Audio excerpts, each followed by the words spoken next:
Magandang araw sa inyo. Again, this is your Tito L at pag-uusapan natin ngayon ang top 20 na pinakamagandang tuktok sa Pilipinas. Ito ay pang opinion ko lamang at syempre may mga ibang tuktok din na hindi ko pa nakikita in person. So kung may mas magandang tuktok dito sa top 20 ko please comment sa baba ang mga pictures para makita natin lahat. Siya nga pala, kung mamarapatin nyo please subscribe to my channel. Napakalaking tulong nito sa akin kung lahat kayo ay magsasubscribe. Maraming salamat po. So ngayon ay umpisa na natin ang top 20. Sa number 20 ay, ayan may pinto na siya, ang ganda. Actually alam ko for sale to No, so kung gusto nyo, puntahan nyo yung may-ari, kontakin nyo.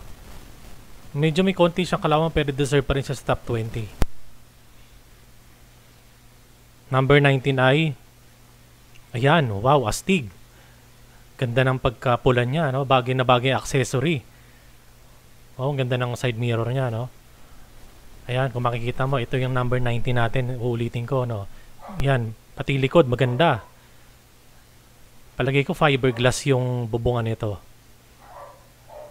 Sa number 18 naman ay, ito, wow.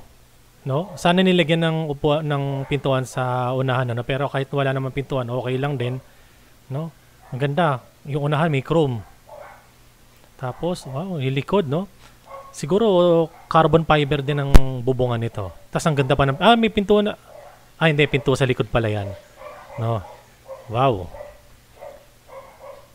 Sa number 17 naman ay ito. Actually, hindi ko alam kung sino may-ari nito Nakita ko lang sa Facebook, Ito parang kotse na talaga.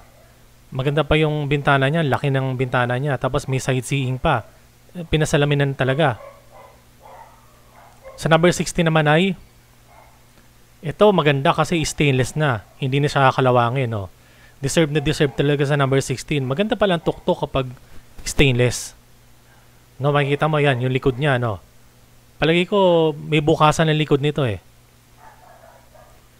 Sa number 15 naman ay ito. Actually, ito yung nakita ko na maganda pala siya pag walang parang itim sa unahan, yung tinanggal. Actually yan, naglagay siya ng bosina tsaka itim pero mas maganda pa rin yung hubad Kumbaga walang nakalagay sa unahan, yung katulad niya, Ang ganda, classic na classic ang dating. Kahit hindi may customize, maganda pa rin. Sa number 14 naman ay ito, wow. Actually, hindi ako fan ng over-decorated pero ito maganda, Miski yung gulong niya, ang ganda talaga pag ang gulong malaki. Nakakaganda siya ng sasakyan Mukhang off-roader ang dating. Tsaka mukhang pandigmaan, Ang dami accessories. Wow, may pa-ilaw pa. Ang ganda ng mga ilaw niya, Sa number 30 naman ay ito maganda.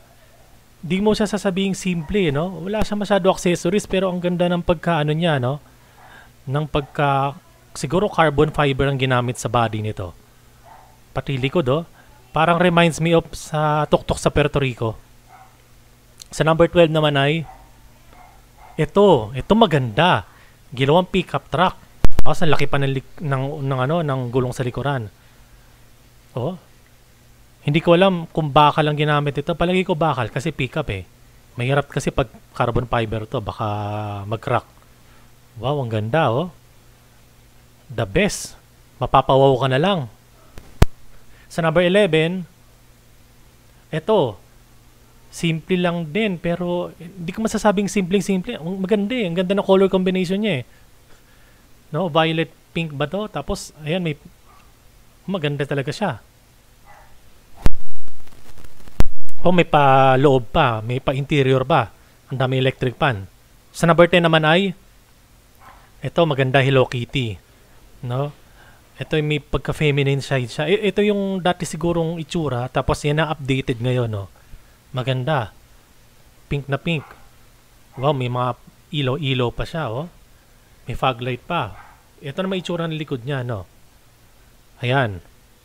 And then sa number 9 naman tayo, ito. Actually, ito na sigurong pinakasikat na tuktok sa buong Pilipinas, K-Wild Tuktok. Kitang-kita mo, hindi mo na kailangan magpa-customize para lang ma-include sa top natin. Pandigmaan talaga. Kitang-kita na talagang dinaan sa mga off-roading, talagang torture. Sa number 8 naman tayo. Ito maganda. Hindi siya over-decorated. Tama lang. Maganda yung mga accessories niya. May carrier pa, so nagagamit niya. Malaki pa yung gulong sa likod, no? Pang ATV siguro ginamit nila dito. Halatang ano to facelifted na to Yan, ang ganda ng maskara niya sa unahan, no? Tapos may ano ba tawag dito? Yung bull bar. Sa number 7 naman ay ito, maganda rin to. Yan, makikita mo yung maskara niya, may mata pa, ang ganda. May chrome pa sa unahan. Tapos, ayun may mga, mga stickers. May carrier din siya. Tapos yung carrier, may mga ilaw. Maganda siya, Sa number 6 naman ay, ito, parang Iron Man ang dating. Actually, alam ko na ibenta na may-ari to if I'm not mistaken Hindi ko alam kung for sale pa to o na ibenta na. Pero swerte nang nakabili rin ito. Kasi customized na. Ayan, may pakita pa ng interior sa loob, no? Yung mga upuan. Kagaganda, pati upuan sa loob. Sa number 5 naman ay ito. Okay siya, no? Hindi mo siya sasabing over-decorated. Okay naman siya. Simple lang pero maganda yung sticker niya sa gilid. Tapos may lalagyan pa ng gasolina sa likod. Okay, May carrier din. May spoiler. Sa number 4 naman ay ito maganda. Astro Boy. Bali, palagi ko carbon fiber yung ginamit dito No? Palagi kong gumawa nito ay motor calicoat. Basta motor calicoat talaga, maganda talagang gumawa Kilalang kilala sa Pilipinas na magaling mag-customize ng tuktok. Katulad nito. Nandito na tayo sa top 3 ngayon. Ito, Iron Man ulit.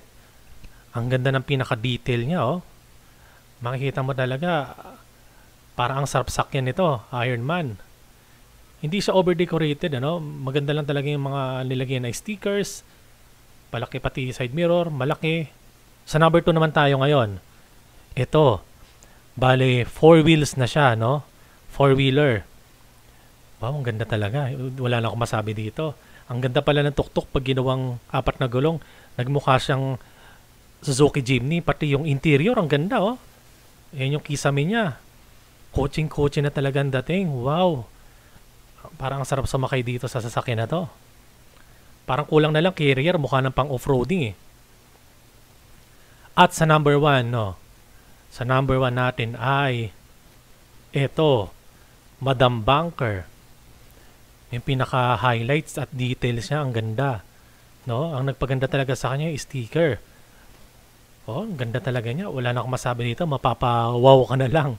May carrier pa, so maloload na ng gamit sa taas. Ang ganda niya talaga. Gusto kong makita yung loob nito. Grabe. Wala na akong masabi.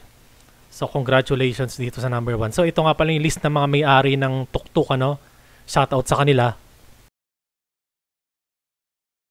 So, that's it.